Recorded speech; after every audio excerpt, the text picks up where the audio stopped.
regreso aquí en Ahora. El tema del día de hoy, el activismo en Nicaragua. Nos acompañan Ana Quiroz y Gonzalo Carrión. Gracias por acompañarnos y como había planteado en el segmento anterior, el activismo y la manera de ejercerlo está directamente relacionado con las circunstancias de la sociedad. Me gustaría hacer una retrospectiva en caso de ambos acerca de cómo el activismo se ha venido manifestando en las calles o en otros ámbitos en el país. ¿Hay grandes diferencias desde lo que ustedes conocen hasta la actualidad? En las calles siempre hemos estado, ¿verdad? Pienso en las organizaciones de mujeres que venimos manifestándonos con mucha fuerza. Hubo manifestaciones antes del 79, hubo algunas pequeñas movilizaciones en los 70 y 80, y nuevamente a partir del 90 una presencia muy constante de las organizaciones de mujeres en la demanda de sus derechos. Algunas veces hemos sido bien pocas, o sea, 10, 15 las que salimos, otras veces hemos logrado salir muchísimas más, pero la presencia en las calles siempre es una vía para nuestro activismo. No siempre ha sido bienvenido por el poder, como bien señalaba Gonzalo, y especialmente en el último tiempo las mujeres hemos sido sujetas del accionar de la policía, aún en la celebración de nuestro Día Internacional, el 8 de marzo, como nos sucedió este año, que la policía nos impidió marchar. Sí depende mucho del contexto, y en los 90, digamos, la vía electrónica era prácticamente inexistente. Hoy las redes sociales, los medios de comunicación y la comunicación alternativa son un gran canal para nuestro activismo, y eso genera una solidaridad y un apoyo internacional muy grande. Mucha gente está consciente, digamos, de que el 8 de marzo las mujeres en Nicaragua fuimos reprimidas y se nos impidió desarrollar nuestro carnaval, por ejemplo. Entonces, eso antes era más difícil, ¿verdad? Mencionabas algo muy interesante, a veces éramos más, a veces menos. ¿De qué depende la cantidad de gente que se sume? Porque ustedes quizá lo han tomado como una convicción y como una forma de vida, pero para que se llegue a el resto de personas, de convencer de que hay que salir a las calles, hay que movilizarse, ¿de qué depende? ¿Depende del gobierno que esté en ese momento sentado? ¿Depende del ánimo? ¿De qué depende? Creo que a veces depende más de la rabia, ¿verdad? Que del gobierno en sí que esté. En algunos momentos durante este gobierno hemos tenido manifestaciones multitudinarias, y recuerdo una en particular que creo que fue como a inicios de diciembre del 2008, donde tuvimos cantidades enormes de personas, y en parte tenía que ver, por un lado, la rabia por la manipulación de las elecciones, pero por otro, porque había la amenaza de que iba a haber una contramarcha. Los nicaragüenses y las nicaragüenses somos bien particulares. Cuando vimos que va a haber bonche, eso a veces nos anima, ¿verdad? Más que desanimarnos, eso como que nos pica el orgullo, y dice, ¿cómo que yo no voy a ir si estos jodidos quieren que nosotros no vayamos? ¿Verdad? Depende mucho, depende del tema, ¿verdad? En los temas de mujeres somos las mujeres las que nos movemos. En los temas de la diversidad sexual en general, son las personas de la diversidad sexual las que nos movemos. Pero en otros temas más generales, es el conjunto, pero depende mucho del ambiente, ¿verdad? Yo recuerdo para las reformas constitucionales del año 99-2000, ¿verdad? Que son las que nos llevan a lo que tenemos hoy.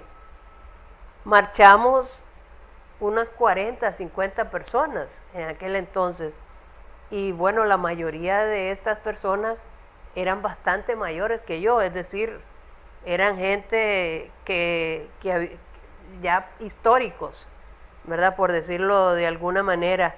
Y aunque el efecto iba a ser para muchísimos y para muchísimos años, como lo estamos viendo hoy en día.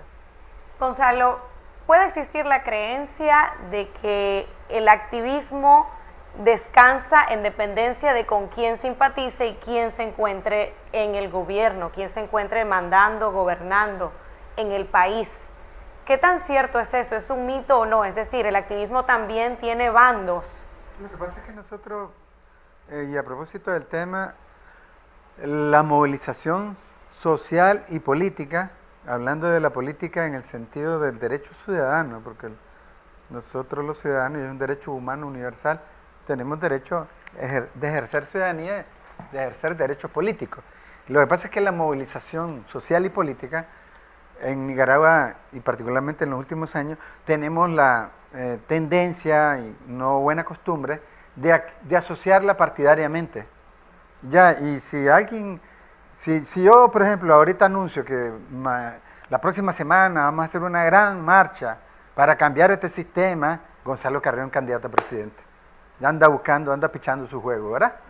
Entonces, normalmente la movilización, alguna actividad, uno siempre, el que lee, hace la lectura, anda buscando algo, pero no necesariamente todo tiene que ver con una estricta motivación partidaria o a que alguien lanzó por intereses partidarios. Por eso es que te decía que hay una movilización de carácter social, política. Por ejemplo, ahorita se está movilizando y tiene una expresión política los ciudadanos legítimamente hablando, dueños de cachorros, de perros, contra los asesinos, dicen en el lenguaje de ellos mismos, contra los asesinos de perros. Y ese es, voy a decir, los perros no tienen derecho humano, pero tiene una legislación sobre derechos de los animales. Y sus dueños de esos perros y otras personas que no son necesariamente dueños de los perros que han matado de manera impune, pues estas personas se movilizan ejerciendo ciudadanía y de carácter política. ¿En qué sentido de carácter política? Porque están denunciando la impunidad. Y esa es una expresión de activismo. Entonces yo quisiera destacar también que el activismo social, ciudadano, de lo chiquito a lo grande, nosotros hemos tenido grandes acontecimientos a propósito de las reflexiones que hacía Ana, en el sentido, aunque no necesariamente para votar gobierno, pero nosotros hemos tenido grandes explosiones sociales y tiene que ver exactamente con los amagos y con la violencia del tipo de Estado que tenemos. Es decir, los contextos están relacionados, es decir, a mayor abuso, a mayor concentración de poder, a mayor violencia de Estado, hay un momento en que la ciudadanía también responde. Y por mi experiencia de joven de los 80, Nicaragua siempre ha tenido sus momentos grandes, históricos. Cada generación ha vivido su tiempo. Y yo, en mi experiencia, digo que Nicaragua ha tenido momentos históricos de gran activismo para votar a la dictadura de 45 años, gracias a una decisión de un pueblo que entregó su vida, generación perdida de vida, ¿no? Y esa es una gran movilización para votar a una dictadura, incluso muchos pueblos sin armas, si no, se hubiera caído una dictadura. Y los 80, yo diría, una opinión un poquito diferente a lo que decía Ana, que sí hubo una gran movilización. La revolución implicó una gran movilización para los que nos quedamos defendiendo como jóvenes la revolución y para los que no estuvieron de acuerdo. El país se partió en tres.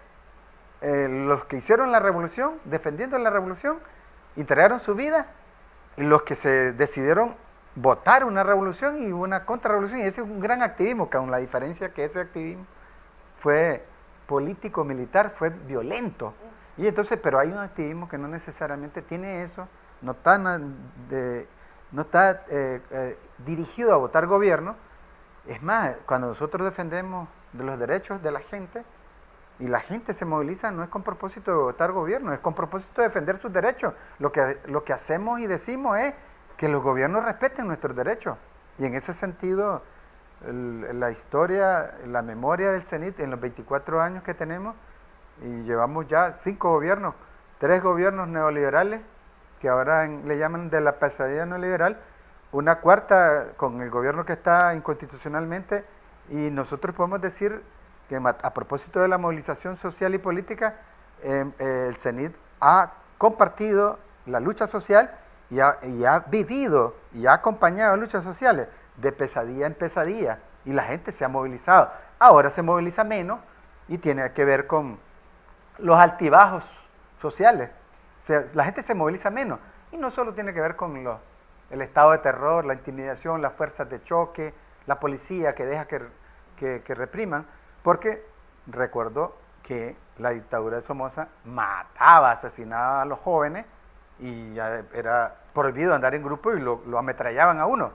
Esta no te ametralla, pero está ejerciendo un tipo de dictadura especial que te mata civilmente, sin pegarte un tiro.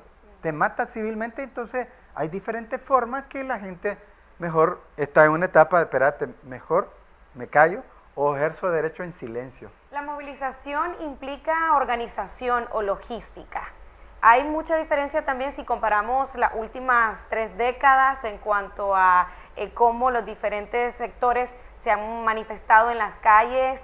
Si nos remitimos a los 90, tal vez las manifestaciones de los estudiantes de UNEN por el 6%, que eran expresiones más violentas, o las actuales movilizaciones que son un poco más ralas en cuanto a número de personas. También vemos que son un poco, son cívicas y no tienen tintes de violencia. En ese sentido, ¿qué evaluación o qué reflexión se puede sacar en cuanto a qué tanto hay de que sean orquestadas o no las protestas, y si eso también fomenta o no fomenta que se hagan más manifestaciones, y de qué tipo, violentas o pacíficas? Desde el movimiento de mujeres, desde los movimientos de mujeres, digamos, siempre hemos apostado a manifestaciones pacíficas, a acciones de movilización con recursos propios del movimiento de mujeres, y eso, si querés, limita en cuanto a número, pero aumenta en cuanto a convicción y calidad de quienes se movilizan. Por un lado. Por otro lado, yo creo que cuando la gente viene a las grandes movilizaciones que hay movidas por los gobiernos especialmente, vienen como ha sido tantas veces mencionado desde el tiempo de Somoza, por el boli y el nacatamal, ¿verdad? O por lo que sea de turno, ¿verdad? Ahora hasta los partidos de fútbol se convierten en motivo de movilización, ¿verdad? Pero es una movilización orientada a consolidar lo que tienen y apaciguar a los y las jóvenes. Creo que la cuestión de la logística a veces es muy importante, otras veces no tanto, ¿verdad? Depende mucho de la espontaneidad y de la convicción de la gente para que esta cuestión de la logística sea un impedimento o no tenga, digamos, ningún efecto o menor efecto en la movilización y en el activismo. Gracias por habernos acompañado. Gonzalo, ¿querías decir algo más? Solo breve, que como yo tuve una experiencia, porque yo fui dirigente estudiantil, yo creo que hay que rescatar la legítima movilización de los estudiantes, de los movimientos sociales, que siempre los partidos, especialmente el partido que ahora gobierna o desgobierna, ha tenido el propósito de controlarla socialmente. Pero destacar que con o sin recursos, si tenés razón, ahí ya tenés un punto importante. Pero vos podés tener razón y nadie te sigue. Y esos son los desafíos que tenemos. Pero hay protestas con violencia y que tienen razón. Eso te lo determina el tipo de Estado. Y el partido de gobierno ahora que no permite una protesta con una pancarta, maestro en hacer protestas, y las controló en los gobiernos pasados, y quemaba buses. Ahí en Plaza del Sol era 2, 3 veces al año el movimiento estudiantil. En los últimos 10 años, el gobierno de Arnoldo Alemán y Bolaño, era 2, 3 veces al año que llegaba a mortarear Plaza del Sol, Y en esa misma Plaza del Sol, ahora, pero chavalos jóvenes con pancartas, la policía permite que los lleven a aplastar. Y Vamos a continuar explorando este contexto actual. Tenemos a otros dos invitados, pero les agradezco muchísimo a ustedes el tiempo, sus opiniones, sus comentarios respecto al tema. Vamos a una pausa y regresamos entonces para continuar con el tema del activismo en Nicaragua, ahora desde la perspectiva de otros dos invitados.